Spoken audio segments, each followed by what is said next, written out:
크게 두려워하였더니 이는 기브온은 왕도와 같은 큰 성이요 아이보다 크고 그 사람들은 다 강함이라. 아멘. 안녕하세요. 오늘은 여호수아서 말씀을 가지고 은혜를 한번 나누어 보도록 하겠습니다.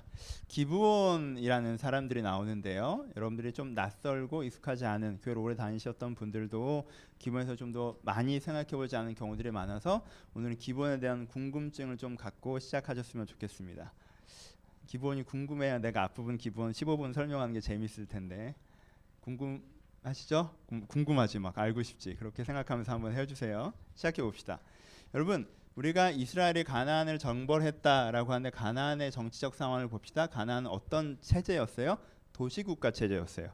도시국가 체제가 뭡니까? 여러분들 알고 있는 도시국가 체제는 그리스가 있죠. 그리스는 통합된 한 왕이 있었습니까? 아니죠. 그리스는 도시 하나하나가 독립된 국가였어요.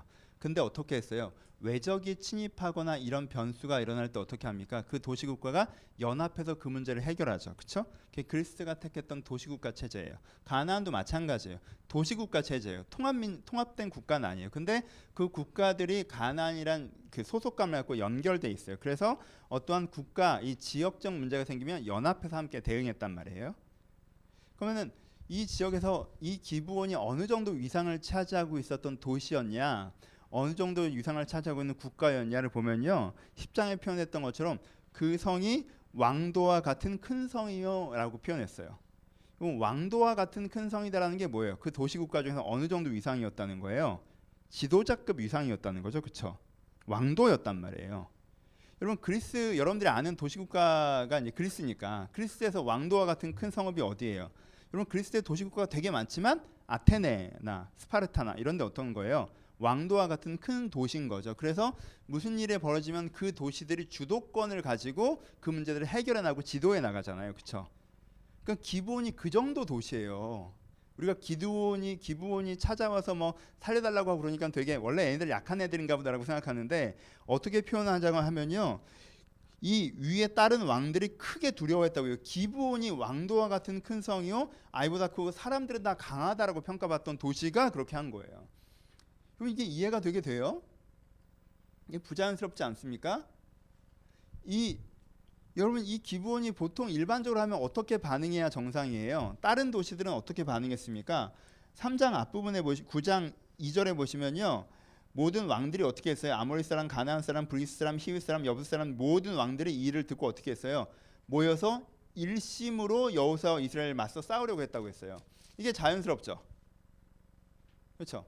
여러분, 여리고가 무너진 게 대단하다 하지만 그 당시 도시국가 체제를 한번 생각해 보시란 말이에요. 외적이 쳐들어와요. 여리고 전쟁이 벌어질 때 왜 사람들이 여리고에 군대를 투여하지 않았습니까? 여리고가 충분히 이길 거라고 생각했기 때문에 그래요. 여리고를 어떻게 하겠어요? 여리고는 무너지지 않는 성이란 말이에요. 여리고가 함락됐어요. 그럼 그때부터 문제가 생기는 거죠. 여리고가 뚫렸어? 라고 하면 어떻게 해요? 그 다음부터 나머지 도시국가들이 군대들을 확 모집하죠. 그래서 연합군이 형성돼서 전투가 시작된다는 거예요. 그렇죠? 이 상황이에요. 그럼 가나안 정벌의 본격적인 전쟁은 어떤 전쟁이에요? 도시 하나랑 싸울 때가 본격적인 전쟁이에요? 아니죠. 이 연합군대가 싸울 때 본격적인 전쟁이란 말이에요. 그렇죠? 그러니까 그 당시에서 왕도와 같은 성읍이라고 하면 어떻게 하는 게 되게 자연스러워요. 그 다른 도시들을 영도해서 인도해서 연합군을 형성해서 싸우는 게 되게 자연스러워요. 근데 어떻게 합니까? 납작 엎드러지죠. 그래서요, 기브온이 그렇게까지 납작이 엎드러져서 멀었습니까? 이스라엘의 종이 되는 걸 얻어요. 자연스러워요? 부자연스럽죠? 차라리 죽을 때 죽더라도 한번 이제까지 살아온 위세가 있고 자존심이 있는데 한번 싸워보는 게 되게 더 좋은 선택이었을 것 같다고 생각되지 않아요?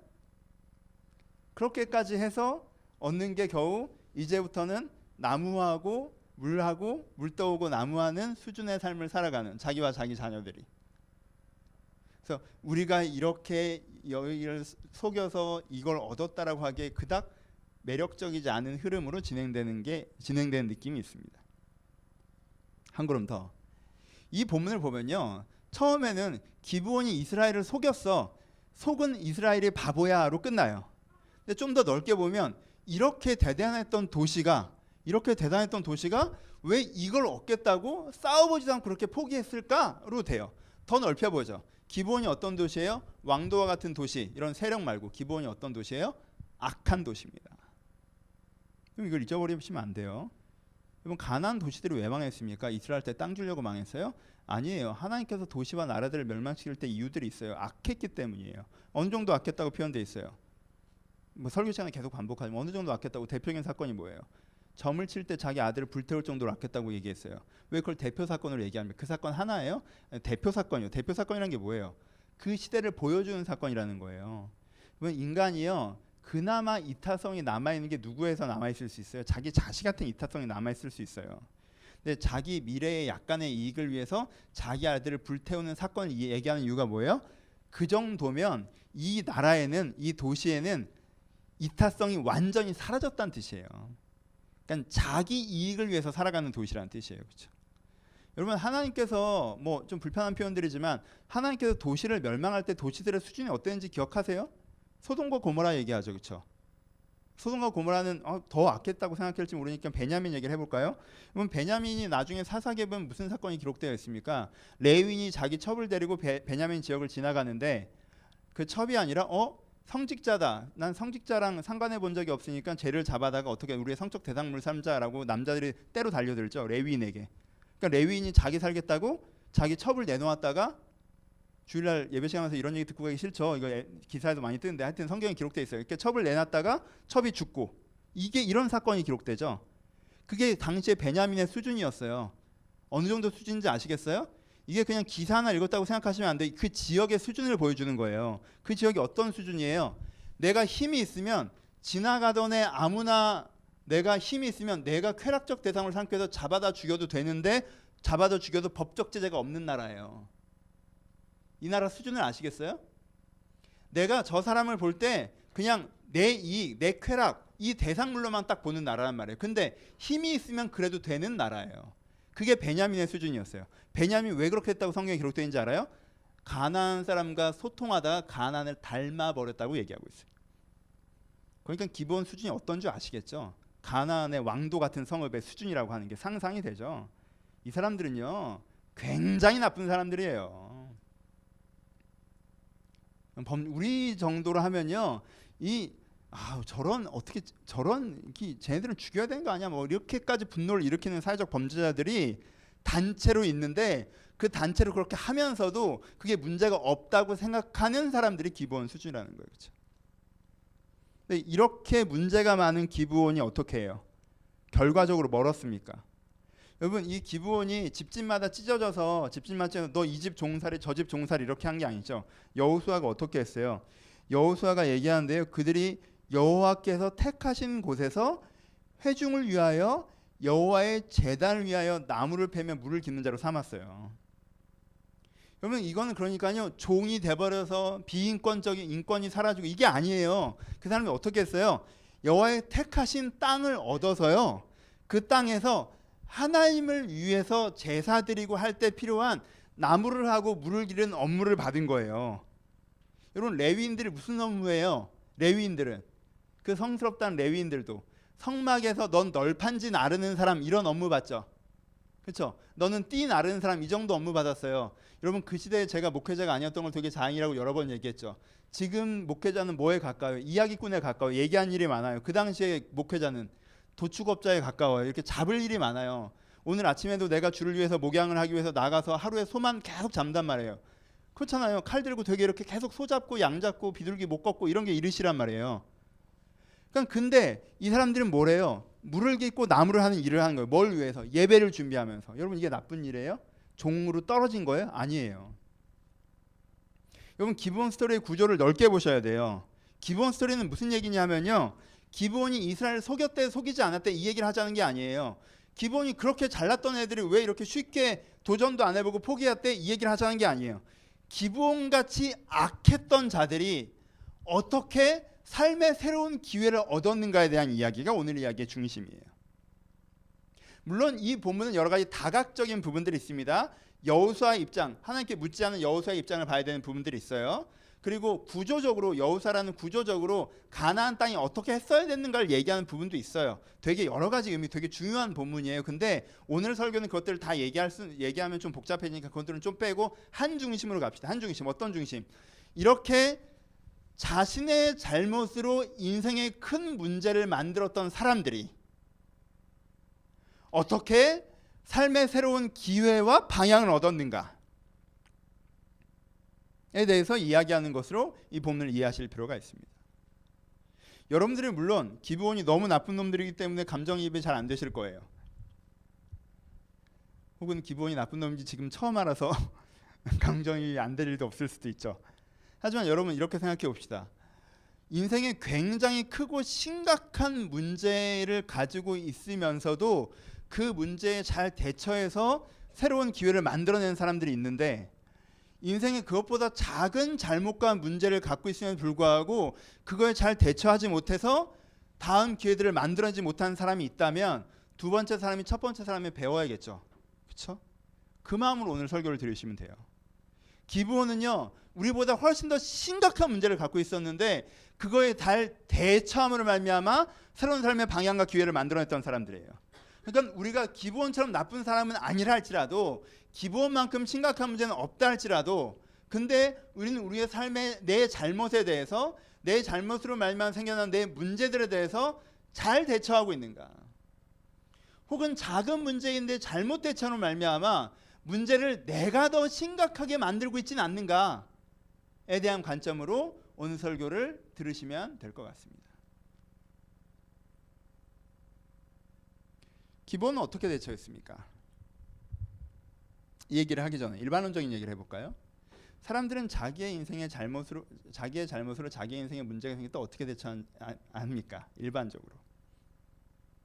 여러분 그거 알죠? 남 때문에 내 인생이 흐트러졌을 때보다 나 때문에 내 인생이 흐트러졌을 때 대응하기가 더 어려워요. 왜냐하면 자책감을 지고 가야 되기 때문에. 그렇지? 내가 내 인생을 흐트렸을 때 뭔가 내가 능동적인 입장에 다시 서야 한다는 생각을 잘 못해요. 그래서 자기가 잘못해서 자기 인생을 흐트렸을 때 사람들이 갖는 첫 번째 반응은 일반적으로 뭐냐면요, 외면하는 거예요. 그렇죠? 내 책임이 아니고 문제가 없다라고 얘기하고 싶어 합니다. 거긴 문제가 없고 그거 그렇게 심각한 문제가 아니고, 그리고 심지어 그게 내 책임이라고 하기 어렵다라고 얘기하고 싶어 해요. 그래서 그 문제를 방치하죠. 이게 작은 문제에도 제대로 대처하지 못해서 자기 삶을 망치는 사람들의 첫 번째 반응입니다. 그렇죠? 별 문제 아니에요. 기브온에 비해서는 심각한 문제가 아니에요. 근데 기브온처럼 대처하지 않고 계속 그거 별 문제 아니야 라고 얘기하든가, 그리고 나 때문에 그렇게 된 거 아니야 라고 얘기하는 거예요. 그래서 내가 거기에 대처하지 않고 난 하던 대로 똑같이 해요. 그러니까 그 문제가 계속 더 심각해지겠죠. 그렇죠? 사람들은 일반적인 첫 번째 반응, 외면하는 거죠. 좋지 않은 방법이에요. 사람들이 하는 일반적인 두 번째 방법은 뭐냐면요, 체념하는 겁니다. 어떤 거예요? 여러분 외면하다가 보면요, 어느 날 빠져나갈 수 없는 낙다른 골목에 다다를 때가 있어요. 이건 진짜 내가 잘못한 거, 이건 진짜 큰일이다라고 얘기할 수밖에 없는 지점이 찾아온다는 거죠. 그렇죠? 그럼 그 지점이 찾아오면 이 사람은 갑자기 어떻게 하는 줄 아십니까? 너무 내가 한심해, 너무 부끄러워, 말할 수 없이 후회돼, 다시 돌아갈 수 있다면 돌아가고 싶어, 내가 그렇게 돼서 이렇게 돼버렸어 라고 얘기하는 거죠. 게임이 끝났다고 생각해요. 체념합니다. 포기합니다. 후회하다가 급격하게 무기력해집니다. 아무런 대처도 하지 않아요. 그럼 재미있는 게 뭐냐면요, 꼭 그게 전부는 아니겠지만 이 외면과 체념이라고 하는 게 되게 다른 방향인 것 같지만 사실 좀 중심을 들여다보면 일종의 내적 게으름입니다. 같은 맥락에서. 왜요? 외면하는 동안, 체면하는 동안은 아무것도 하지 않아도 되거든요. 그렇잖아요. 외면할 때도 그 문제를 해결하기 위해 노력하지 않아도 돼요. 체념할 때도 그 문제를 해결하기 위해 노력하지 않아도 돼요. 사람은 외면하고 체면하는 동안은요, 그 문제를 노력하지 않아도 된단 말이에요. 그래서 이게 일종의 내적 게으름이에요. 그럼 이 내적 게으름 좀 더 깊이 들어가 봅시다. 이 내적 게으름의 뿌리는 뭔 것 같아요? 안일한 현실 인식입니다. 내가 이렇게 게으름을 부려도 누군가 어떻게 해주겠지라는 생각을 하고 있는 거예요. 내가 이렇게 게으름을 부려도 누군가 어떻게 해결해 주겠지, 어떻게든 되겠지, 될 대로 되겠지, 뭐 죽기 하겠어? 약간 이런 마인드 있잖아요. 그렇죠? 아 몰라, 이걸 해결하기 위해 노력하는 긴장감보다 빨리 그냥 이게 끝나버리면 그냥 그 결과를 받아들일래 라고 생각하는 거. 그 결과 얼마나 내 인생이 심각한지 모르고 그걸 생각하지 않고. 그렇죠? 많은 사람들이 안일한 현실인식을 통하여서 내적인 게으른 태도를 갖고 있고요. 그것 때문에 체념하거나 외면합니다. 그래서 문제가 더 커진다는 거예요. 분위기 안 좋네요. 그런가? 좀 너무 심해? 꼭 그렇지 않을 수도 있어요. 체념엔 두 가지가 있어요. 오해할까봐 하나 넘어갑시다. 사람은 또 언제 체념하는지 아세요? 빛이 아예 없을 때 체념합니다. 그 경우도 있어요. 해결할 방법이 완전히 없을 때 하는 체념이 있어요. 근데 그거 말고 게을러서 하는 체념도 있어요. 그러니까 스스로 분별하세요. 스스로. 정말 빛이 한 줄기도 없어서 그러고 있는 거야? 내 눈을 보고 얘기해봐. 이건 좀 그쪽 체념 말고 이쪽 체념 얘기를 조금 더 해봅시다. 여러분, 사람이요 체념이란 표현들을 많이 쓰고 막 그렇게 하는데요. 그거 다 약간 좀 안일해서 그래요. 그런 거 알아요? 불이 나서 저쪽에서 여긴 또 무섭다. 여긴 다른 데를 상상해 봅시다. 여긴 불 나면 안 되니까. 내가 어느 건물인가 있는데 한쪽에서 불길이 막 이렇게 와요. 그럼 여러분 저쪽에 비상구가 있는지 확인해보고 뛸 거예요? 일단 뛸 거예요? 사람은 일단 뛰어요. 왜요? 적이 있는지 없는지는 모르겠지만 여기 있으면 안 된다는 건 알겠잖아요. 그러니까 뛴다고요. 그래서 내가 체념에 거짓말이 있다라고 얘기하는 거예요. 저기 가봐야 별게 없을 것 같아요. 그래서 전 여기서 그냥 타죽고 있는 거라고 얘기하는 사람이 없단 말이에요.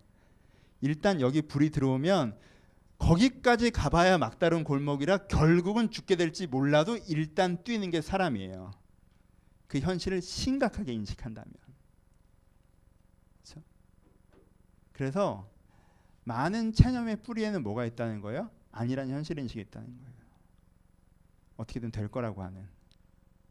거기에 대한 안일한 현실 인식이 제공하는 게으름이 있어요. 그 게으름의 바탕 아래서 뭐 이게 그렇게까지 큰 문제인가라는 외면을 하거나 뭐 사람이나 상황이 너무 뭐라고 하면 이건 진짜 큰 문제여서 어쩔 수가 없구나 하고 체념하던 거라고 하는 거예요. 이러면 어떻게 해요? 기본보다 훨씬 더 작은 문제를 갖고 있음에 불구하고 그 문제가 심각하게 커진다라는 거예요. 봅시다. 그럼 기본은 어떻게 하는지 보세요. 기본을 봅시다. 기본이 어떻게 하는지 아세요? 기본이 잘하는 건 이거예요. 다른 가나안 나라들은 어떻게 하는 줄 알아요? 쳐들어왔어? 여리고가 무너졌어? 야, 다 모여. 우리가 가서 죽여버리지 뭐. 모여. 일심으로. 한 마음 됐어요. 그렇죠? 자, 이렇게 모여서 야, 다 찌르자. 얼마나 신났겠어요. 그렇죠? 근데 기부원은요. 그렇게 간단하게 생각하지 않아요. 그렇게 자기 입장에서만 생각하지 않아요. 기부원은 퀘스천을 갖습니다. 심각한 현실 인식을 해요. 객관적인 현실 인식을 해요. 안일하게 현실을 인식하지 않아요. 심각하게 생각을 해요. 첫 번째 뭘 생각합니까? 여리고가 왜 무너졌지? 이스라엘 정도의 전투력으로 무너뜨릴 수 없는 성인데 도대체 여리고가 왜 무너진 거지? 심각하게 받아들입니다. 이 사람들은 상관도 안 해. 뭐 우리가 다 가서 싸우면 되지 뭐. 여리고가 왜 무너졌어요?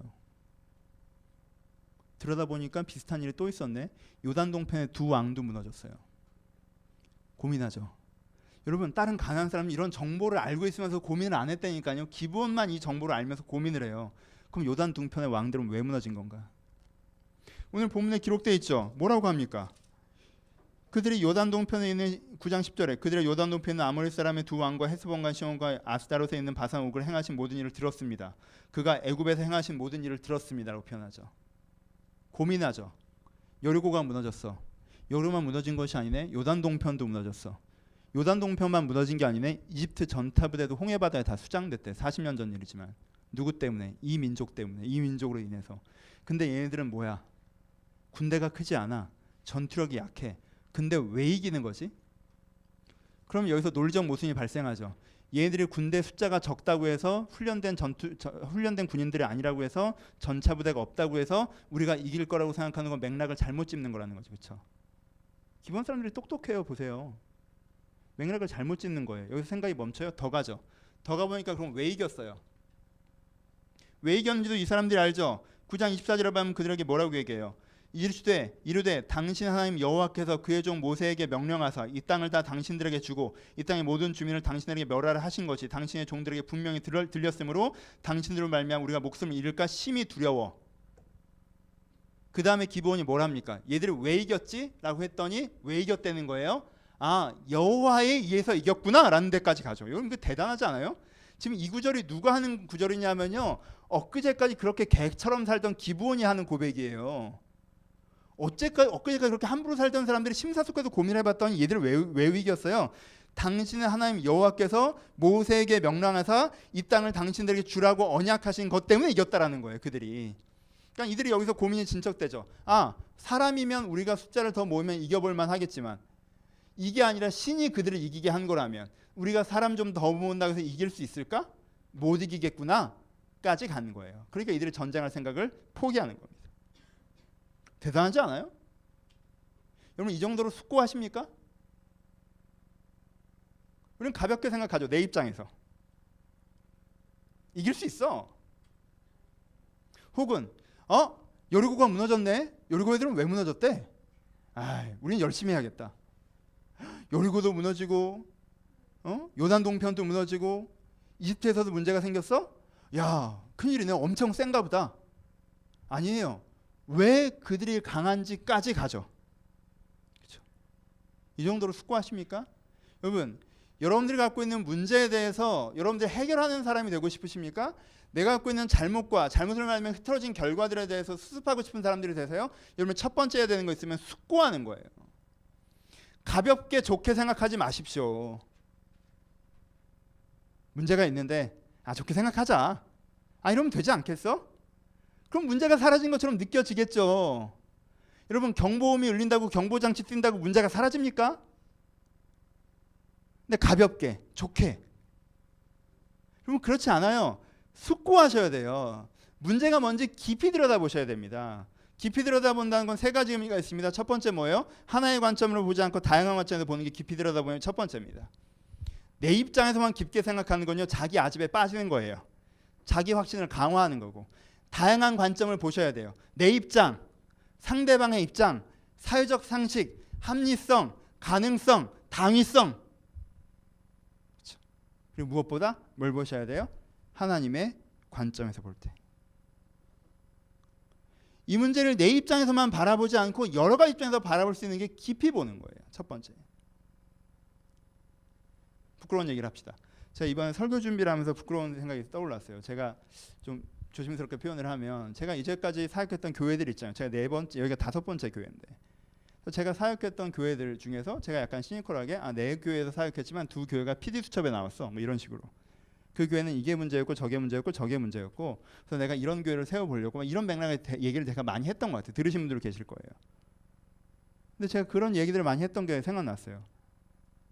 100% 내 입장이죠. 굉장히 내가 나를 어떻게 생각했냐면 그 교회들은 문제가 되게 많았는데 내가 되게 참고 다녀줬고 내가 거기서 핍박과 압박을 받았지만 난 그걸 너무 하나님을 위해서 일했어. 약간 이런 맥락으로 얘기를 하고 있더라고 내가. 여러분 첫 번째 교회는 충영교회라는 교회였어요. 저 그때 26살이었어요. 단대천안 지방대 나왔어요. 목회적 경력 아무것도 없었습니다. 근데 저를 26살짜리 아무 경력 없고 아무 능력도 없는 애를 목회자로 뽑아줬어요. 혜택 받았어요? 안 받았어요? 받았죠. 그 기회가 없었으면 제가 사역을 시작할 수 있었을까요? 없었겠죠. 다음 교회에서도 마찬가지예요. 제가 그 교회에 대해서 재미있는 농담들도 많이 하고 그랬지만 저 청년 사역하고 싶었어요. 청년 사역 할 줄 몰랐고요. 해본 적도 없었어요. 근데 제가 하고 싶다고 해보고 싶다고 할 수 있다고 했더니 믿고 기회를 주셨죠. 제가 돌아보면 그때 제가 되게 많이 미숙했던 거 많아요. 근데 저한테 그 기회를 유지하셨어요. 그렇죠? 그 다음 교회는 더욱 마찬가지고 그 다음 교회는 더더욱 마찬가지고 제가 이 생각을 하다가 다른 관점에서 한번 봐보는 거죠. 근데 제가 되게 깜짝 놀랐어요. 그러니까 한 번도 이 관점에서 안 본 거야. 그들의 입장에서. 나에게 그 일을 줬던 그 교회 목사님들 입장에서. 난 되게 배은망덕한 놈이구나 이런 생각이 들더라고요. 은혜를 배반하고 덕을 망치는. 아니 그럴 때는 한 번만 기회를 달라고 시켜만 주면 열심히 하겠다고 들어가서 그 기회를 바탕으로 다음 일을 해가 놓고는 그 기회가 준 그곳이 준 역량을 말미암아 다른 것들을 해가 놓고는 내가 마치 뭐나 된 것처럼 막 내가 피해자인 양 내가 뭔가 해준 양 기가 막히지 않아요? 나쁜 놈이던데. 나중에 어떻게 사과 편지라도 쓰고 싶은데 너무 큰 교회 목사님들이라 날 기억을 못할 것 같아서 내가 이렇게 생각했다는 걸 어떻게 아시겠어. 그러니까 더욱 그러니까 이런 자리에서나 주께 회개하는 정도. 어때요? 다른 관점 여러분들한테 사라져 있진 않아요? 내 입장에 빠져 있진 않아요? 그들의 입장에 서 보셨어요? 아니 그들의 입장까지도 안 돼요. 더 가셔야 돼요. 어디까지 가셔야 돼요? 객관성, 합리성, 하나님의 관점 다 따셔야 된다니까요. 그래야 내 인생의 방향성을 결정할 수 있는 거예요. 어떻게 그렇게 복잡하게 생각하고 사냐고요? 여러분 생각해 보세요. 운전할 때 어떻게 하십니까? 운전할 때 핸들 잡고요. 손으로는 핸들 돌려야 돼요. 발로는요. 엑셀과 브레이크 밟으셔야 되고요. 눈으로는요. 전방 주시하셔야죠. 전방만 주시하면 돼요? 아니요. 사이드 밀러 가야죠. 백 밀러 가야죠. 그렇죠? 이렇게만 보면 돼요?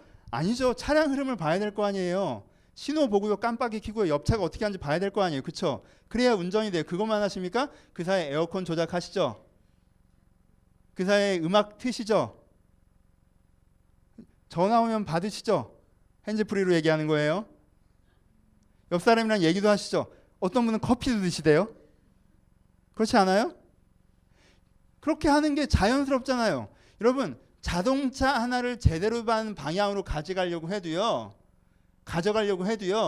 내가 여러 개를 보고 주변 흐름 보고 신호 체계 보고 그 사이에 내비게이션에서 설명해 주는 거 듣고 핸들 잡고 브레이크 잡고 그리고 내가 사이드 밀러 봐가면서 전방주의 해가면서 하는 게 운전이에요. 근데 여러분들이 지금 인생을 운전하려고 하면서 그렇게 복잡한 건 싫다고요? 심사숙고할 생각 없다고요? 그냥 범퍼카처럼 밟으면 가고 놓으면 쓰면 좋겠다고요? 핸들은 내 마음대로 돌리면 되고요? 그럼 에버랜드를 가셔야죠. 길에 나오지 마세요. 누가 보호해주면 그렇게 살 수 있어요. 부모 밑에서. 하지만요, 내가 내 인생을 산다면 그렇게 못 삽니다. 범퍼카예요. 숙고하셔야 돼요. 내 입장에서 나를 보고 상대 입장에서 나를 보고 객관적으로 나를 보고 사회적 상식으로 나를 보고 합리성에서 가능성에서 나를 보고 그리고 하나님 앞에서 나를 봐야 된단 말이에요. 그래서 내가 어떤지를 보셔야 돼요. 숙고하셔야 돼요. 숙고하는 중에 내 문제가 나타나겠죠. 그렇죠? 숙고하는 중에. 깊이 숙고하는 중에 내 문제가 나타날 거예요. 그럼 그 다음에 뭐 하셔야 됩니까? 이 사람들을 봅시다. 깊이 숙고했던 이들의 결론이 뭐였는 줄 아세요? 쟤들은 못 이겨였어요. 그쵸? 숙고하는 결론이 뭐야? 쟤들은 못 이겨.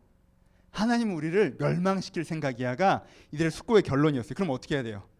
그럼 어떻게 해? 죽기 전에 그냥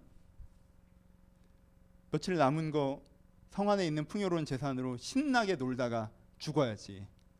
그렇지 않아요? 숙고의 결과가 하나님은 우리를 죽이려고 한다는 건데. 그렇잖아요. 숙고를 왜 한 거야 도대체? 숙고만 해서는 의미가 없죠. 여기서 두 번째가 중요해요. 이 사람들이 두 번째로 뭘 하는 줄 아십니까? 생각의 방향을 확 바꿉니다. 어떻게? 그러면 살려면 어떻게 해야지? 두 번째를 하셔야 돼요. 방향 어떻게 돼야 돼요? 내가 문제가 무엇인가에 숙고해서 멈추면 안 되고요. 그 다음에 해결하려면 어떻게 해야 돼야지라는 대전제에 대한 생각을 갖고 다시 한번 시작하는 거예요. 생각을. 기본이 똑똑하다니까요. 대단하지 않아요? 나쁜 놈들이긴 했는데 어떻게 하면 이걸 해결하실 거라는 방향을 한번 꺾죠. 방향을 꺾었어요. 어떻게 해결할까? 그러니 해결하려는 생각을 가지고 접근하니까 어떻게 해결이 돼요? 하나님이 우리를 안 죽여야 해결이 되죠. 하나님은 우리를 멸하실 계획을 철회해야 해결이 돼요. 그렇죠? 이게 키라는 걸 이들이 인식해요. 그럼 하나님 우리를 어떻게 하면 안 죽이기로 마음을 돌이키실 수 있어요? 하나님 죽이지 마요. 그럼 돼요? 철회하면 돼요? 어떻게 하면 철회시킬 수 있어요? 이들이요 대단한 걸 발견합니다. 여러분 이게 얼마나 대단한 건지 생각하셔요. 이들이 하나님에 대해서 그때부터 깊이 생각해. 하나님 어떤 분이시냐? 하나님 어떤 분이시냐? 하나님 한번 맘먹으면 철회를 안 하냐? 하나님 무조건 다 죽이냐? 원래 가난한 사람은 싫어하냐? 여러 가지 생각을 해요. 근데 이들이 하나님에 대해서 뭘 깨닫습니까? 오늘 이 본문이 왜 대단한 줄 알아요? 하나님에 대해서 뭘 깨달아요? 하나님이 언약의 하나님이라는 걸 깨달아요. 하나님이 약속의 하나님이구나. 이스라엘을 구하시는 이유가 그들에게 이 땅을 주기로 약속하셨기 때문이구나. 이스라엘 백성들이 선해서가 아니라. 그러면은 우리가 만약에 하나님이 너희를 용서하신다라는, 하나님께 너희를 죽이지 않으실 것이라고는 약속을 받아내기만 한다면 우리는 죽지 않겠구나라는 해답까지 가요. 이들의 이 성찰을 여러분들이 도전받으셔야 돼요. 여러분, 이 사람들 지금 모세가 와서 가르쳐줬어요? 이 사람들한테 지금 엘리야가 와서 가르쳐줬습니까? 하나님의 성령이 임하셨어요? 아니에요. 이들은요, 들은 얘기를 가지고 지금 생각을 하는 거예요. 그렇죠? 들은 얘기를 가지고 생각을 했어. 우리 왜 얘들 우리랑 싸워서 이길 수 있나? 이 생각에서 시작한 거예요. 깊게 생각했더니 못 이겨. 우린 다 죽어. 그럼 죽을 수는 없어. 그럼 어떻게 해야 돼? 살려면 어떻게 해야 돼? 생각해요. 살려면 하나님이 바뀌어야 돼요. 그럼 하나님이 어떤 분인데 생각하다 보니까 어디까지 가요? 하나님께서 우리를 사실을 살려주겠다라고 하시는 언약을 받아야 살 수 있어요. 까지가 이들이 보였던 뭐예요? 가는 빛이죠. 하나님이 내 반대편에 있을 때조차 하나님 갖고 있는 성품을 신뢰하여서 그 하나님으로 말미암아 구원받으려고 합니다. 대단하지 않아요? 우리는 하나님이 내 편이라고 해도 언제부터 내 편이었어요? 도와주지도 않으면서 뭐 이런 식으로 하는데, 그렇잖아요.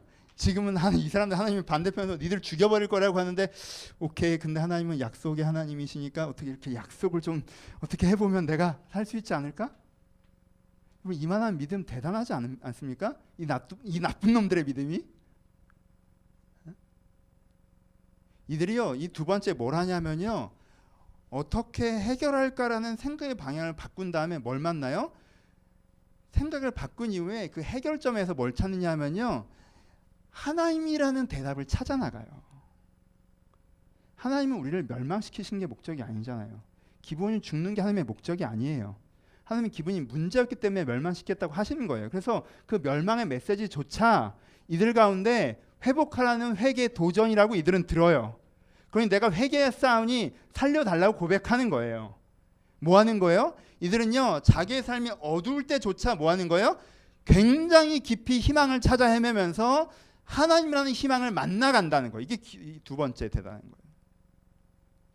여러분이 하셔야 되는 두 번째. 첫 번째, 문제를 가볍게 생각하지 마세요. 잘 될 거야. 어떻게든 되겠지. 하나님께 도와줄 거예요. 그때 갖다 붙이는 거 아니에요. 문제 자체는 객관적으로 깊이 성찰하셔야 돼요. 문제의 심각성을 만나셔야 된다고요. 그거 해결하면 여러분 인생이 진짜 큰일 난다는 걸 아셔야 돼요. 그렇게 웃고 지나갈 일이 아니라니까. 알면서도 왜 안 고쳐요? 목사님, 전 항상 이게 문제예요. 그 얘기를 몇 년째 하는 건데 그것 때문에 매번 안 돼요. 알면 고쳐야 될 거 아니에요. 여러분들이 지금 심각성이 없다니까 심사숙고하셔야 돼요. 전 이게 문제예요. 지금 이 상황이 아니란 말이에요. 왜 여러분들이 그렇게 얘기한 줄 알아요? 아니래서 그래요. 그래도 어떻게든 되겠지라고 생각하고 있단 말이야. 어떻게든 안 된다니까? 큰일 나요. 그럼 심사숙고만 하면 해결되나? 아니죠. 그렇게 심사숙고만 하실 거면 하지 마세요. 심사숙고만 해서 우린 다 멸망당할 거야 라를 알고 한 달을 보내는 애들보다 우리가 이기겠지 뭐 하고 나갔다가 죽는 애가 행복해. 그렇지 않아요? 나머지 가난한 왕들이 더 행복한 거야. 우리가 이기겠지 했다가 오! 하고 죽으니까 걔들이 행복하잖아. 한 달 전부터 우리는 다 멸망당할 거야 이러고 있는 거보다 쟤들은 저러고 살면 인생 진짜 큰일 나는데 저러고 계속 행복하게 사는구나. 아유, 난 이렇게 큰일 날 걸 알면서도 이러고 살아서 나도 큰일 날 거야. 쟤가 낫잖아. 그쵸?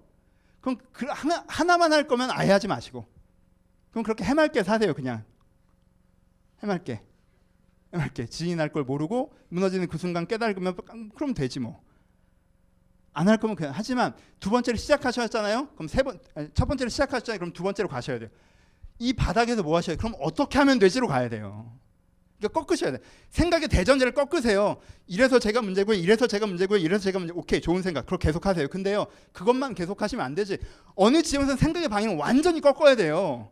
그것만 하면 죽자는 거고 생각의 방향을 완전히 꺾어서 그러면 어떻게 해야 되지를 생각을 해야 된단 말이에요. 기도원도 했는데 우리가 왜 못해? 우리가 기도원보다 진짜 나쁜 사람들이 아닌데 기도원보다 더 심각했던 것도 아니고 우리가 왜 못해요? 방향을 꺾으면 돼요. 꺾으면요, 기도원은 난 널 죽여버리겠지만 하나님 언약이 이게 아니라 여러분들이 꺾으면 하나님이 여러분들에게 네가 어떻게 해나기를 바란다고 발견되는 분이 분명 있을 거예요. 거기까지 숙고하셔야 돼요. 내가 이 본문을 왜 이렇게 좋아하는지 알겠지? 왠지 좋아하는지 알겠죠? 왜 좋아하는 것 같아요? 지성주의예요. 생각을 깊게 해야 된다는 거야. 제가 그렇게 기본을 좋아하는, 얘네들 생각을 얼마나 깊이 하니? 생각을 깊게 하잖아. 미안해요, 똑같은 말 계속해서. 하여튼 생각을 깊게 하잖아요. 느껴지는 거 없어요? 생각을 얼마나 깊게 하는지. 깊게 하잖아요. 정말 그렇지 않아요? 여러분, 여기까지 가서 나오는 행동이 세 번째예요. 뭐예요? 약속을 어떻게든 맺어보려고. 그렇잖아요? 지금 우스워 보이죠? 막 약속을 해보려고 막 이런 사람들이 우스워 보이죠?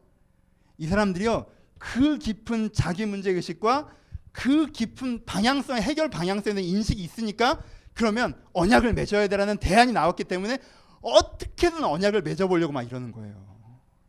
이게 깊게 생각 안 하는 사람 할 수 없는 거라니까? 이게 깊게 생각하는 사람은 할 수 있는 거예요. 이게. 그러니까 이 세 번째가 대단한 거예요. 하지만 두 번째까지만 있어도 해결이 안 돼요. 생각만 깊이 하는. 제가 이 본문에 크게 도전받는 건 세 번째. 왜? 세 번째 뭐예요? 이 사람들 어떻게 합니까? 절박합니다. 생각만 하는 애들. 제 문제는 뭐고요? 이런 식으로 해결해야 될 것 같아요. 하는데 사소한 이유로 안 하는 사람들. 여러분, 이들이 왕도라고 그랬어요. 여러분, 지금 이 순간까지 이 사람들은 신할산 외투 입고 있었을 거예요. 지금 이 순간같이 화려한 군정에 있었을 거예요. 지금 이 순간까지 진짜 음식 깔아놓고 살고 있었을 거예요. 그렇죠? 근데 내가 진짜 사람 같지도 안 봤던, 진짜 광야 메뚜기 때 같이 생각했던 걔네들한테 가서 무릎을 꿇고, 자존심 상하지 않아요? 아니, 그것도 그래 우리가 항복했더니 이렇게 하자라고 무슨 백색 깃발을 들고 가서 이렇게 하는 게 아니라 속이고, 얼마나 절박해, 얼마나 초라해. 속이고, 우리가 멀리서 왔고 우린 기부원이 아니고. 세 번째, 여러분, 결국 울컥하는 건 사소한 거인 거 아시죠? 결국 울컥하는 건 사소한 거야. 여러분, 감정 상할 때 그래, 울컥한 건 사소한 거란 말이야. 언제 울컥해요? 이 해진 신발 찾으러 다닐 때, 그렇잖아요. 찢어진 가죽 부대 찾으러 다닐 때, 야, 마르고 썩은 빵 없냐? 그런 게 어딨어요. 야, 몇 개 썩혀봐. 들고 가야지. 걸리면 어떡하니? 이 사람들 언약 한번 맺어보겠다고 엄청 절박한 거 아시죠? 자존심 이런 거 다 필요 없는 거 아시죠? 지금 살만하고 오늘은 괜찮고 이런 거에 안 매이는 거 아시죠? 보이세요? 그래서 얻는 게 뭐예요? 그래서 얻는 게 이 성을 다 포기하는 거예요. 자기 집을 다 내어놓는 거예요. 자기 재산을 다 내어놓는 거예요. 이 왕도에 더 이상 살지 못해요. 우리는 더 이상 왕도 아니고 귀족도 아니고 아무것도 아니에요. 이제 우리는 종으로 불릴 수도 있어요. 그걸 다 내려놓고 어떻게 해요? 새로운 삶의 기회 하나에 절박하게 목숨을 겁니다. 그러니까 해결이 돼요. 이 정도 하니까 그 하나님께서 죽이려고 결심하신 그 나쁜 놈들도 그러니까 다시 기회를 얻는 거예요. 제사를 섬기며 하나님을 위하여 장작을 준비하고 물을 준비하는 신령한 삶을 살 수 있는 기회를 다시 얻는다. 세 번째, 절박하셔야 돼요. 씨 뿌리는 비유 중에 세 번째 장면이 뭐예요? 가시떨기죠. 길가는 떨어져서 아예 씨앗을 못 맺어요. 문제 인식도 안 된 애들이에요. 그렇죠? 걔들은 됐고, 문제 인식이 돼서 뭔가 해보려고 해놓고는 조금 하다가 말아버려요. 그런 애들이나 또 어떤 애들 하긴 해요. 근데 뭐가 없어요? 열매가 없죠. 세 번째 애들은 열매가 왜 없어요? 믿음으로 받아들였으나 세상의 유혹과 세상의 염려와 재리의 유혹에 결실치 못하는 자들이. 은혜 다 알아요. 여러분 길가는 은혜 받을 기회가 있었는데 기회 자체를 자기가 날려버리는 사람들이에요. 돌짝밭은 은혜 받았던 추억은 있는데 삶이 어려우니까 놔버리는 사람들이에요. 여러분 이 가시덤불이 얼마나 대단한 사람인 줄 아세요? 이 사람한테 얘기를 해보면요, 이 사람과 신앙적 대화를 나눠보면요, 이 사람이 하나님을 만났던 길가에서의 변화의 경험, 이 돌짝밭을 넘어선 하나님을 통해서 위기를 극복했던 체험들, 지금도 주를 위해 살고자 하는 마음 다 있어요. 이게 죽지 않았다니까 뿌리 내리고 아름답게 서 있어요. 아무런 문제 없어요. 은혜로운 얘기를 해보면 얘처럼 은혜로운 애가 없어. 근데 얘는 뭐가 없는 줄 알아요? 삶이 다르진 않아. 인격이 다르지도 않고. 신앙적인 얘기를 해보면 너무 좋은 신앙인데 그게 삶의 변화까지 못 가요. 왜? 이 사람에게 다른 맥락들도 있으니까. 이 사람에게 이것이 절박하지 않으니까. 아, 우리가 이러다는 다 죽어. 그래서 언약을 맺어야 살 수 있어. 야, 근데 내가 이스라엘한테까지 가서 그렇게까지 해야겠냐? 야, 난 그렇게까지 못하겠다. 야. 가서 그냥 기부원이라고 하고 언약하자고 해서 하면 하고 아니면 죽지 뭐. 야, 우리가 이렇게까지 해야 되냐? 절박하지 않았다면 다음 기회는 없을 것입니다. 전 이 단어를 오늘 가장 강조해서 여러분들 소개시켜드리고 싶습니다. 절박함이라는 단어가 뭔지 아세요? 절박함이라는 단어? 절박함이라는 단어 되게 좋은 단어예요. 절박함이라는 단어. 해결하지 않으면 안 되는 심각한 문제를 가지고 있는데 해결할 수 있는 작은 가능성을 만났을 때 사람들이 갖게 되는 태도가 절박함이에요. 그렇죠? 해결하지 않으면 안 되는 심각한 문제. 아, 이건 뭐 안 내려가라고 그냥 살지 이렇게 생각하는 사람은 절박함이 안 나와요. 작은 가능성. 아, 결국 다 잘 될 거야. 이런 사람도 절박함이 안 나와요. 아, 어떻게 해도 안 돼. 이렇게 해도 절박함이 안 나와요. 절박함은 언제 나오냐면요, 이걸 해결하지 않으면 심각한 문제를 갖고 있는데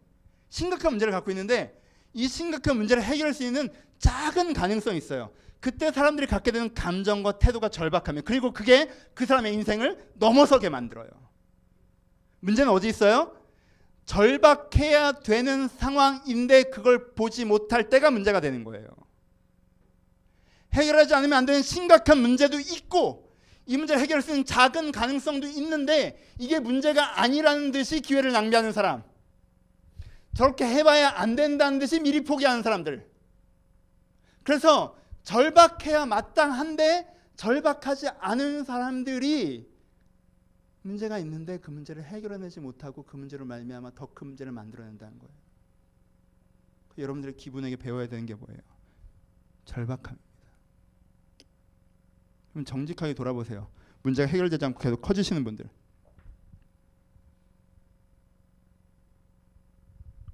여러분보다 더 문제가 심각한데 그거 해결해내는 사람들 있죠? 내 문제가 심각한데 그 문제가 해결이 안 되시는 분들, 그래서 내가 심각하게 사실을 인지하지 않고 좋게 생각하고 내가 그렇게 되면 되는데도 불구하고 여러 가지 이유로 움직이지 않고 혹시 있지 않으세요? 여러분 핑계 댈 수 있어요. 전 여러분들이 그 핑계라고 생각하지 않습니다. 핑계가 아니에요. 불을 낸 놈은 다른 놈일 거예요. 근데 여러분 부탁드릴게요. 불이 났는데 일단 나갈 거예요? 아니면 불 낸 놈 먼저 찾을 거예요? 아, 제 책임이 아니야. 오케이. 누가 네 책임이래? 아, 지금 불 낸 놈 잡자는 게 아니라 불이 났잖아. 그럼 일단 나갈 거예요? 아니면은 나는 불 낸 적이 없으니까 이 불난 걸 위해서 피하는 노력을 내가 왜 해야 돼요? 불을 낸 놈이 이 불을 꺼야 되고 불을 낸 놈이 나를 구해줘야죠 라고 얘기하고 거기서 불타 죽을 거예요. 그러니까 좋은데 여러분들이 잘못하지 않았다는 걸 알겠는데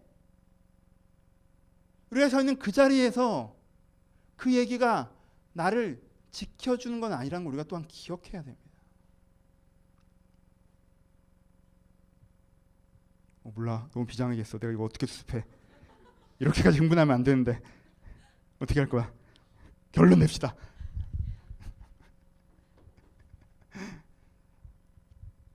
두 가지를 기억합시다. 첫 번째, 여러분들이 해결하지 않으면 안 되는 문제가 있다는 걸 기억하십시오. 그 문제랑 같이 살지 마세요. 여러분들에게 해결하지 않으면 안 되는 문제가 있다는 걸 기억하세요. 그 문제랑 같이 살지 마십시오.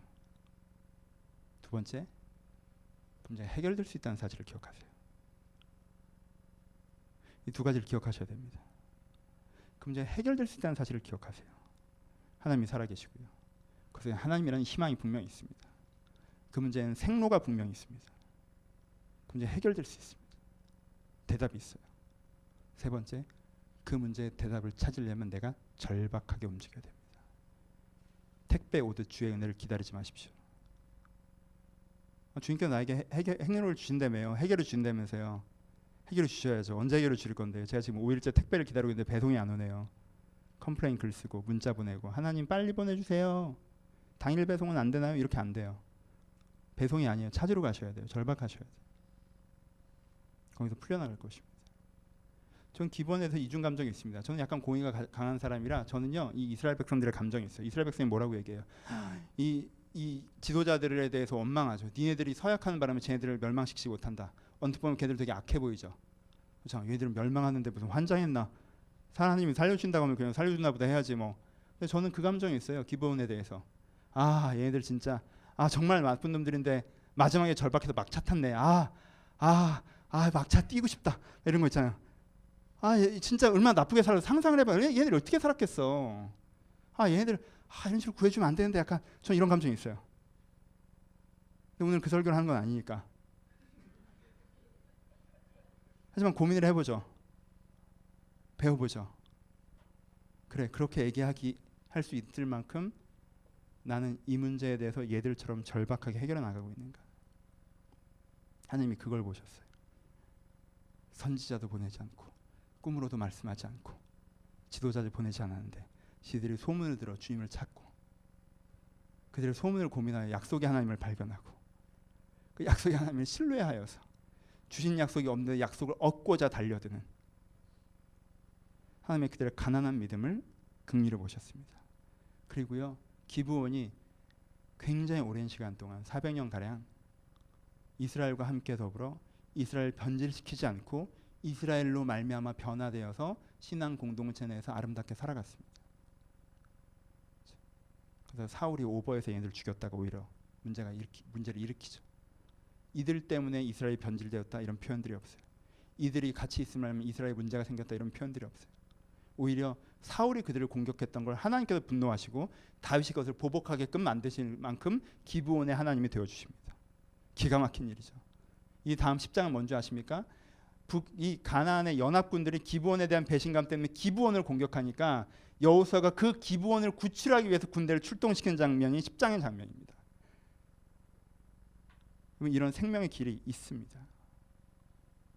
내가 여기서 멈추지 않고 문제를 심각하게 인지하며 해결의 방향으로 고민하고 그 속에서 희망의 하나님을 찾아 내가 절박하게 그를 붙잡아 나간다면 내가 믿음에 대해서 꿈으로 얘기하고 말씀을 얘기하고 그렇게 말씀하셔도 내가 거만하게 구는 것이 아니라 이 기브온처럼 간절히 선지자도 없고 꿈도 없고 계시도 없는데도 말씀으로 주를 찾고 주를 믿고 언약이 없는데 주님의 언약을 향해서 달려나갈 때 그들과 함께 했던 그 하나님이 이미 언약 안에 있고 주님께서 너와 함께 하신다고 말씀하고 계시고 기브온과 비교할 수 없는 작은 문제와 숙제 가운데 빠져 있는 여러분들에게 함께 하시지 않으시겠습니까?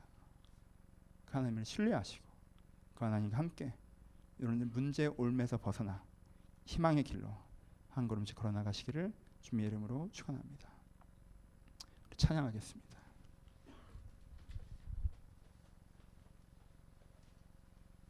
우리 아름다우신 찬양할 텐데요.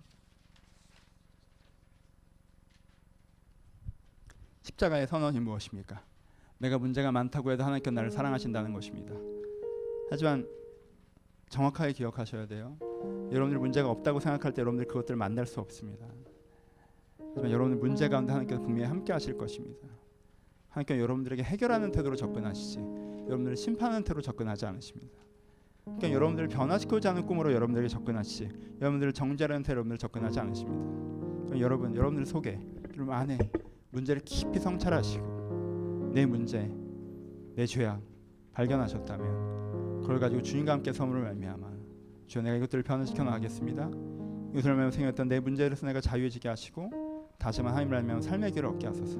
그런 소망, 은혜를 담으셔서 함께 찬양으로 기도하도록 하겠습니다.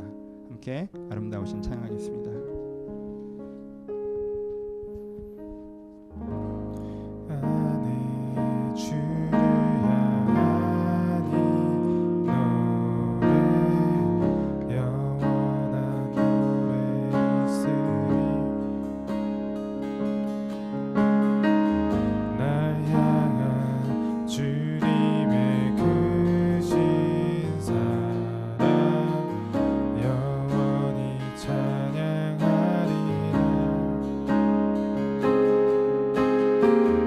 내 안에 주를 향하니 노래 영원한 노래 있으리 날 향한 주님의 크신 사랑 영원히 찬양하리라 영원히 찬양하리라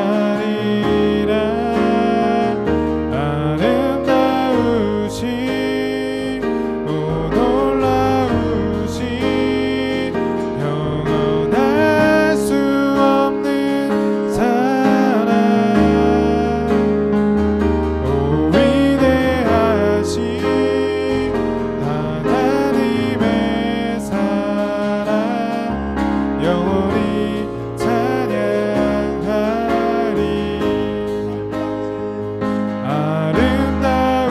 아름다우신 오 놀라우신 영원할 수 없는 사랑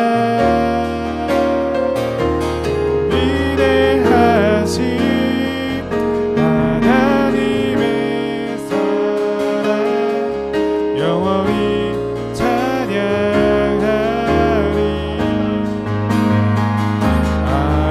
아름다우신 놀라우신 영원할 수 없는 사랑 위대하신 하나님의 사랑 영원히 찬양하리 불 꺼주시고 우리 같이 기도합시다. 사실 여러분들이 알아요. 이게 문제라는 거. 이 문제 때문에 자꾸 문제가 더 생긴다는 거 알아요. 근데 외면하고 있는 거 우리 그거 갖고 기도합시다. 여러분들 이게 문제예요. 난 이래 그래 버리지만 그 문제예요. 이거 고쳐야 돼요. 난 이래 내 성향이야 내 습관이야 내 약점이야 그거 아니고 그게 문제예요. 고쳐야 돼요. 우리 그거 가지고 기도합시다. 내가 이것 때문에 반복적으로 문제를 만들어냅니다. 내가 이런 태도 때문에 이런 마음 때문에 이런 습관 때문에 이런 죄악 때문에 이런 욕심 때문에 반복적으로 문제를 냅니다. 아버지 내가 이런 나약함 때문에 반복적으로 문제를 만들어냅니다. 아버지 내가 이것부터 자유해지기를 소원합니다. 내 이 문제에서 자유해지기를 소원합니다. 내 문제를 심각하게 인식하게 하시고 하지만 하나님께 분명히 해결하신 것도 알게 하여 주옵소서. 여러분들 그 문제가 하나님께 개입하실 걸 소망하시면서 우리 한번 같이 성스러운 기도하기를 소원합니다. 기도하겠습니다. 아버지 우리의 문제와 우리의 문제 가운데 아버지 함께 하시는 그 하나님 아버지 저희가 신뢰하며 다시 한번 기도하며 나갑니다. 우리의 문제와 우리의 문제의 중심 가운데 개입하시는 그 하나님 내 하나님의 신뢰하며 이 시간 기도하며 나갑니다. 아버지 우리 가운데 있는 그 문제 저희가 깨닫게 하여 주옵소서. 우리 가운데 있는 그 문제를 저희가 깨닫게 하여 주옵소서. 아버지 내가 아니라고 생각하고 아니 내가 외면하고 있는 그 문제를 깨닫게 하여 주옵소서. 하나님 저희가 깨닫게 하여 주옵소서. 하나님 저희가 깨닫게 하여 주옵소서. 아버지 저희가 걸고 시간 가져 주옵소서. 아버지 그 바닥으로 들어가서 저희가 빛을 발견하게 하여 주옵소서. 아버지 그 고통을 들어가 내가 빛을 발견하게 하여 주옵소서. 하나님 남자들 금들을 행하지 않게 하여 주옵소서. 저희가 그 문제가 안 돼서 하여 주옵소서. 아버지 저희가 그 문제가 안 돼서 하여 주옵소서. 저희가 성품을 들고 고민한 적 있습니까? 환경을 들고 고민한 적 있습니까? 아니 저희가 외면하지 않게 하여 주옵소서. 저희가 외면하지 않게 하여 주옵소서. 내가 외면하지 않게 하여 주옵소서. 내가 체념하지 않게 하여 주옵소서. 내가 체념하지 않게 하여 주옵소서. 하나님 문제가 해결하기를 소원한 것이 아버지. 하나님의 문제가 해결하기를 소원한 것이 아버지. 저희가 각자의 문제를 찾게 하시고 하나님 각자의 문제를 찾게 하시고 하나님 저희를 나게 하셔서 하나님 저희가 여러분의 장면을 쓰게 하여 주옵소서. 하나님 저희가 맡기는 일을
두 가지의 자유를 구하십시오. 여러분, 외면하는 것에 자유를 구하십시오.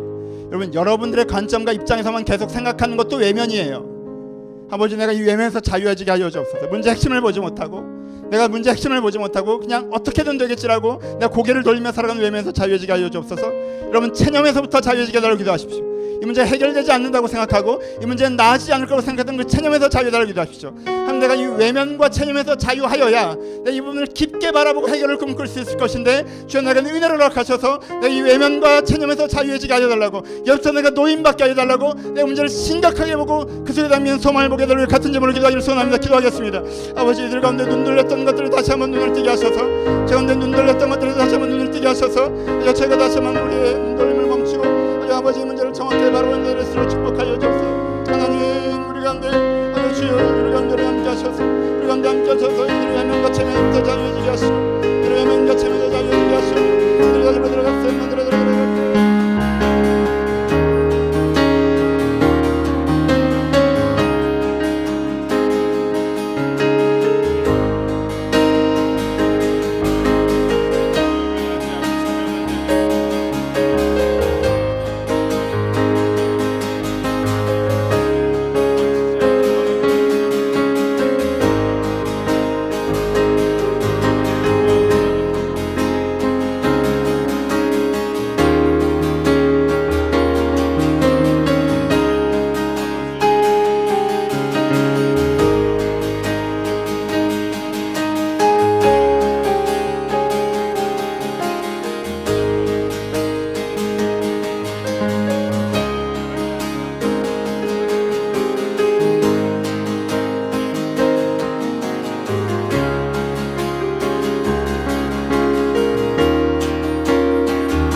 어떻게든 잘 될 거야, 이건 거짓말이에요. 속지 마세요. 가슴 아플 정도로 그 고통스러운 것에 깊이 들어가십시오. 그럼 그 바닥에는 분명히 희망이 있어요. 그 고통이 싫어서 여기에 떠서 가짜 희망을 붙잡고 어떻게든 되겠지 그러고 있으면 안 돼요. 여러분들이 그 바닥에 깊게 들어가시면 거기에 희망이 있습니다. 아버지, 내가 그 고통의 바닥에서 나에게 말씀하신 그 소망을 만나게 하여 주옵소서. 기본이 자기들이 멸망할 것이라는 걸 깨달은 다음에 만난 그 언약의 하나님을 내가 만나게 하여 주옵소서. 저 내가 외면하지 않게 하시고, 내가 체념하지 않게 하시고, 내가 원망하지 않게 하시고, 내가 도망하지 않게 하시고, 내가 그 바닥에서 하나님의 소망을 만나게 해달라고. 여러분, 혹시 소망이 사라지셔서 내 인생에 대한, 내 하나님의 약속에 대한 소망이 사라지셔서 사실 체념하고 있지는 않습니까? 빛이 하나도 보이지 않는 것 같아서 그래서 지금 체념하고 있지 않습니까? 그럼 여러분, 이 기도를 하셨으면 좋겠습니다. 마지막으로 기도할 때 내가 외면하지 않고 고통의 바닥 속에 들어가게 하시고 그 바닥 속에서 하나님께 나에게 말씀하신 소망을 분명히 만나게 하여 달라고, 그것이 이 땅을 내가 믿게 하여 달라고 우리 들을 말씀 하시면 우리 한 번만 더 기도하고 예배를 마칠 때는 우리 간절하게 주님을 찾으며 함께 기도하겠습니다. 기도하시겠습니다. 아버지, 이들 가운데 아버지, 이들 가운데 그저 도망하는 자, 그저 그만두는 자를 없게 하시고, 아버지 주여, 저희들이 절박하게 주님을 찾습니다. 주여, 저희가 절박하게 주님을 찾습니다. 주여, 저희가 절박하게 주님을 찾습니다. 이 문제가 해결되지 않으면 안 되는데, 이 문제가 해결되지 않으면 안 되는데, 내 안에 가늘하는 빛이 있어. 내가 그것을 향해서 날려가는, 아버지, 이 문제가 해결되지 않으면 안 되는데 내게 가느다란 빛이 있어. 내가 그 빛을 향해 달려나갑니다.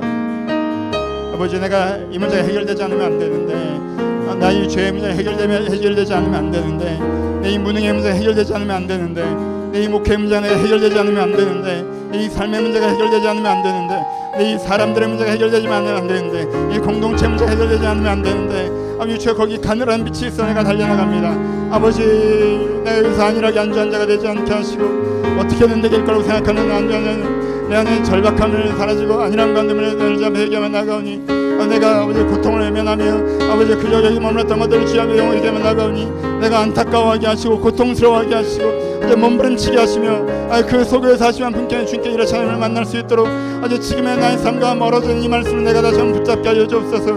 지금 나의 삶과 거리가 생겨버린 이 말씀을 내가 붙잡게 하여 주옵소서. 아버지, 내가 부끄러움으로 기도합니다. 내가 나약함으로 기도합니다. 나의 연약함으로 기도합니다. 아버지, 저 내가 저를 붙잡게 하여 주옵소서. 주여, 내가 붙잡게 하여 주옵소서. 하나님, 내가 붙잡게 하여 주옵소서. 주여, 내가 붙잡게 하여 주옵소서. 주여, 내가 붙잡게 하여 주옵소서. 주여, 내가 붙잡게 하여 주옵소서. 우리가 붙잡게 하여 주옵소서. 우리가 붙잡고 자매 문제를 일어나게 하여 주옵소서. 내가 붙잡고 문제를 변화시켜 나가게 하여 주옵소서. 붙잡고 문제를 일어나게 하여 주옵소서. 붙잡고 이제부터 다시 변화해 나가게 하여 주옵소서. 붙잡고 이제부터 새로워져 나갈 수 있도록 저를 축복하여 주옵소서. 하나님을 도와주옵소서. 하나님을 도와주옵소서. 하나님을 도와주옵소서. 주님을 도와주옵소서. 아버지를 도와주옵소서. 주님.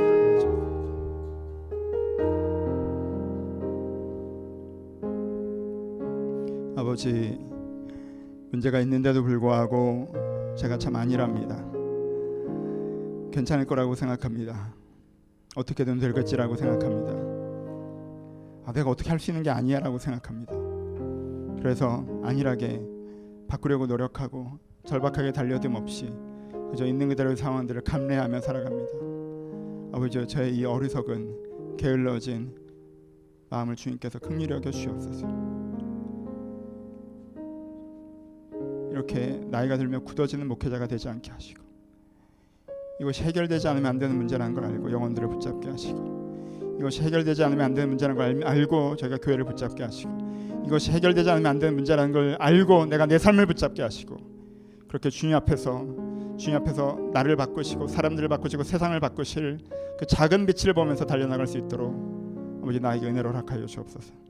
아버지, 이런 악한 자들보다 못한, 이런 악한 자들도 갖고 있었던 믿음조차 없는, 그래서 정말 세리와 창리들은 구원받는데 이들이 갖고 있는 믿음은 너는 있느냐고 물어보실 때 부끄러운 나 이 연약함을 주님 앞에 고백하오니, 내가 언약의 하나님을 신뢰하며 내 인생의 바닥에서 그 내 인생의 바닥으로 담대하게 내려가 거기서 내 인생을 향해 소망을 만나갈 수 있도록 저와 우리 교회와 여기 있는 각 사람을 축복하여 주옵소서. 우리 가운데 이런 삶을 기대하오니, 우리는 이런 삶을 소망하오니, 이 소망 중에 이 소망으로 나아가는 우리 가운데 주님께서 주님의 살아계시고 일하심을 보여주시옵소서. 이제 우리 주 예수 그리스도의 은혜와 하나님 아버지의 사랑하심과 성령의 교통하심이 주님과 함께 내 문제를 바라보며 주님과 함께 내 문제를 해결하고자 하는 모든 심령 진명 가운데, 이 공동체 가운데 이제부터 영원토록 함께 있을지어다. 아멘. 아버지.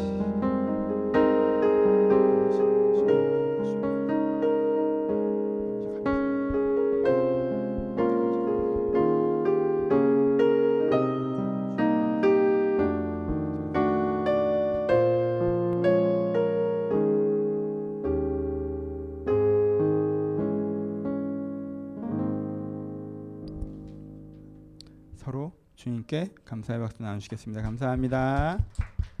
감사합니다.